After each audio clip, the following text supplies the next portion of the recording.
उपजाऊ जमीन, कारोबार के लिए मुफीद जगह, इतिहास में स्थान और पौराणिक गाथाओं में जिक्र, ये है बुलंदशहर जो इन दिनों अपने संसदीय नुमाइंदे के चुनाव के लिए कई तरीके से मंथन कर रहा है। जिस शहर का इतिहास 1200 ईसा पूर्व तक जाता है, जिस शहर को मध्यांतर कहा जाता है कौरव और पांडवों के बीच में, हस्तिनापुर और इंद्रप्रस्थ से इसकी दूरी समान है। इंद्रप्रस्थ यानी मौजूदा राजधानी दिल्ली से सिर्फ 64 किलोमीटर दूर, वो शहर जो राजा बरन के नाम पे पड़ा और जिस शहर में ही बुलंदी है। नमस्कार, मैं हूँ राहुल डबास और आप देखना शुरू कर चुके हैं 24 का अखाड़े में। और आपने सही पहचाना, हम आ पहुँचे हैं बुलंदशहर। बुलंदशहर जहाँ खुर्जा की मिट्टी, चीनी मिट्टी के बर्तन अमेरिका तक भेजे जाते हैं, जिस शहर की आम की पहचान यूरोप की मंडियों और बाज़ारों में कही जाती है, उस बुलंदशहर की सियासी नब्ज़ को टटोलने के लिए न्यूज़ नेशन 24 के अखाड़े में बुलंदशहर आ पहुंचा है। बुलंदशहर में वोटर का मिजाज बेहद संजीदा है। यहाँ के लोग किसी नेता को फेस वैल्यू पर नहीं बल्कि वोट वैल्यू पर चुनते हैं। वैसे इस संसदीय सीट का इतिहास नाराजगी में प्रयोग करने का भी रहा है। चुनावी तौर से बुलंदशहर में कांग्रेस और बीजेपी की बुलंदी रही है। इस बार बुलंदशहर के मतदाता बेहतर होती कानून व्यवस्था और अच्छी सड़कों का हवाला दे रहे हैं, लेकिन महंगाई और रोजगार को लेकर चिंता भी जाहिर कर रहे हैं। 24 के अखाड़े में हम बुलंदशहर में हैं, व्यापारियों से बातचीत करेंगे। काला आम चौक के पास, उस खंटे के पास है जो अंग्रेज़ों के ज़माने का लगा हुआ था। काला आम चौक, जिसे पहले कत्लेआम चौक भी कहा जाता था, क्योंकि 1857 की क्रांति में बड़ी संख्या में भारत के रणबांकुरे देश को आज़ादी दिलाने के लिए पहली क्रांति में शहीद हुए थे। व्यापारी हमारे साथ बात करने के लिए, हम उनसे सीधा बात करने की कोशिश करेंगे। अगर व्यापारियों के हाल की बात करें, व्यापार धंधे की बात करें, काम धंधा कैसा चल रहा है? काम धंधे के हालात तो देखिए 24 के इस समय पर अभी कोई ज़्यादा खास काम है नहीं। दूसरा, जो इस समय की आर्थिक परिस्थितियाँ चल रही हैं व्यापारी के साथ, सरकार की नीति कुछ व्यापारियों के खिलाफ पक्ष में नहीं है, विपक्ष की ही बातें होती है। व्यापारी को कोई सहयोग नहीं मिल रहा सरकार की तरफ से। व्यापारी की सुरक्षा को लेकर तो ये सरकार बहुत अच्छा काम कर रही है, नो डाउट। इसी को लेकर बहुत अच्छा ज़ीरो टॉलरेंस जो मोदी जी, योगी जी का नारा है, उसी को लेकर बताऊँ बहुत अच्छा व्यापारी की सुरक्षा को लेकर है। और काम कारोबार तो अप डाउन होता रहता है, ऐसी बात नहीं है। कानून व्यवस्था तो बहुत ही अति उत्तम हुई है। सबसे अच्छा तो मोदी जी का जो प्लान है डिजिटल इंडिया, इससे मैं बहुत प्रभावित हूँ और मेरे जो अन्य व्यापारी सर्राफा व्यवसायी वो भी प्रभावित हैं। लूट की समस्याओं से भी इतना निजात मिला है इस मोदी सरकार में, इस योगी सरकार में, जिसका कोई ठिकाना नहीं। हमारे यहाँ करीब 20 घंटे बिजली आती है। और सपा सरकार जब तक थी तब तक कितनी आती? सपा सरकार में 14-12 घंटे बिजली आती थी और समाजवादी पार्टी के गुंडे हमें इतना परेशान करते थे व्यापारियों को, आज वो नहीं है। बुलंदशहर को अपने पाले में करने के लिए तमाम दलों ने पूरी ताकत झोंक दी है। मुख्य मुकाबला 3 उम्मीदवारों के बीच है। इनमें बीजेपी से भोला सिंह है, जो पिछले 2 बार से बुलंदशहर के सांसद चुने जा रहे हैं, जबकि उनके सामने बीएसपी ने गिरीश चंद्र को मैदान में उतारा है और कांग्रेस ने शिवराम वाल्मीकि पर भरोसा जताया है। बुलंदशहर अनुसूचित जाति के लिए सुरक्षित संसदीय सीट है। इस वजह से यहाँ जातीय समीकरण को साधना सियासी दलों के लिए टेढ़ी खीर है। इन आंकड़ों पर गौर फरमाएं। बुलंदशहर में वोटर्स की संख्या 17 लाख से ज्यादा है। इनमें महिला वोटर करीब 8 लाख हैं, जबकि पुरुष वोटर लगभग 9 लाख हैं। वोटर्स की इस आबादी में हिंदू वोटर 70% और मुस्लिम वोटर 22.23% हैं। लेकिन 1.5 लाख की संख्या के साथ जाट, 2 लाख के करीब जाटव और 2 लाख से ज्यादा लोध बुलंदशहर के गेम चेंजर वोटर हैं। इन दिनों बुलंदशहर की चुनावी बहसों में मोदी गारंटी का भी खूब जिक्र हो रहा है, खासकर महिला वोटर्स के बीच। अपराध को काबू करने से लेकर नई शिक्षा नीति तक महिलाएं इसे मोदी सरकार में आया बड़ा बदलाव बता रही हैं।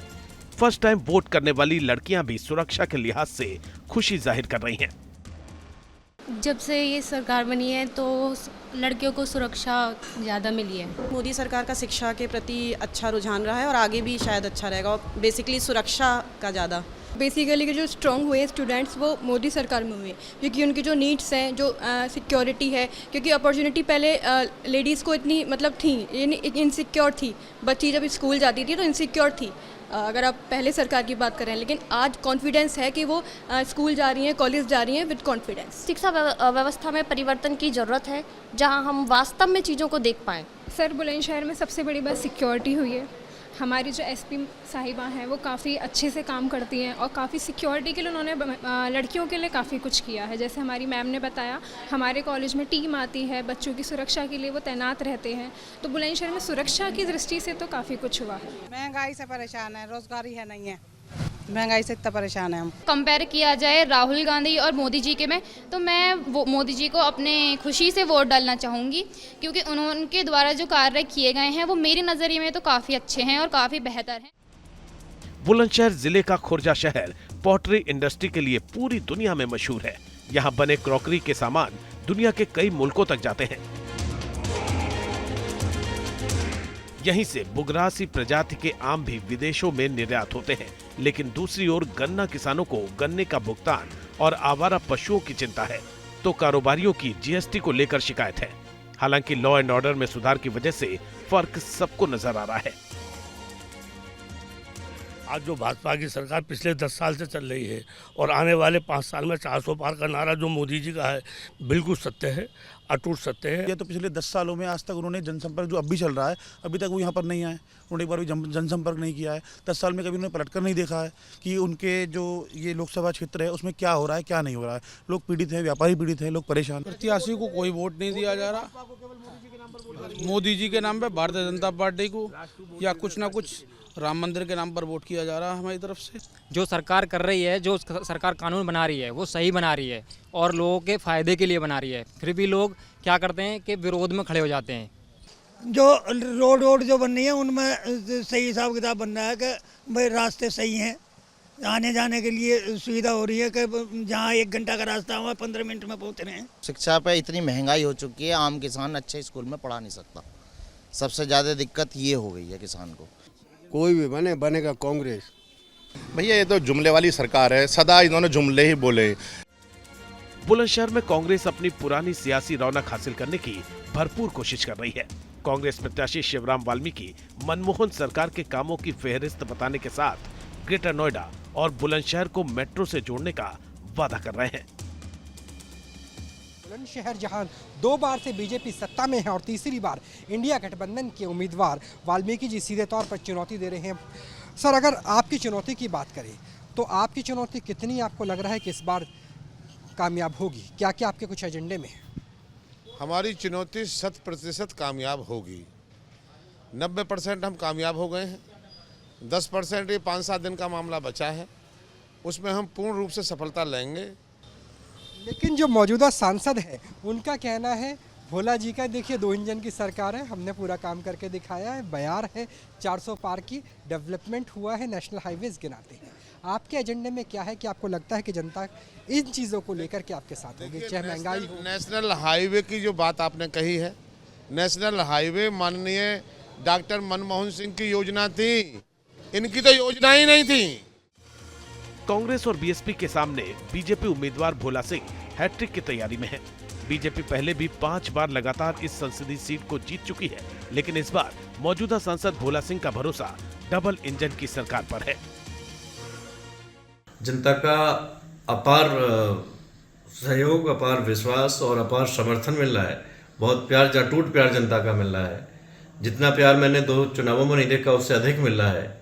और ये सब इतना प्यार, इतना उत्साह जो है, ये मोदी जी का 10 साल का सरकार की योजनाओं का काम और प्रदेश सरकार में योगी जी के नेतृत्व में जो कानून व्यवस्था सुधरी है, जो बिजली 24 घंटे में से 18-20 घंटे गांव में पहुंच रही है, इसका बहुत बड़ा बदलाव है। बुलंदशहर से बसपा ने गिरीशचंद्र जाटव जी को अपना प्रत्याशी बनाया है। दूसरी तरफ इंडिया अलायंस की बात करें तो शिवराम वाल्मीकि को, किसको आप अपना प्रतिद्वंदी मान रहे हैं? कोई भी प्रतिद्वंदी नहीं है, दोनों की जमानत जब्त होगी और बुरी तरीके से जमानत जब्त होगी। बुलंदशहर को बुनियादी बदलाव की जरूरत है। इस इलाके के लोग नई सरकार में विकास के 2.0 वर्जन का इंतजार कर रहे हैं। लेकिन बुलंदशहर के बाद अब आपको अमरोहा लेकर चलते हैं और बताते हैं कि बुलंदशहर से अलग क्यों है अमरोहा का चुनावी मिजाज।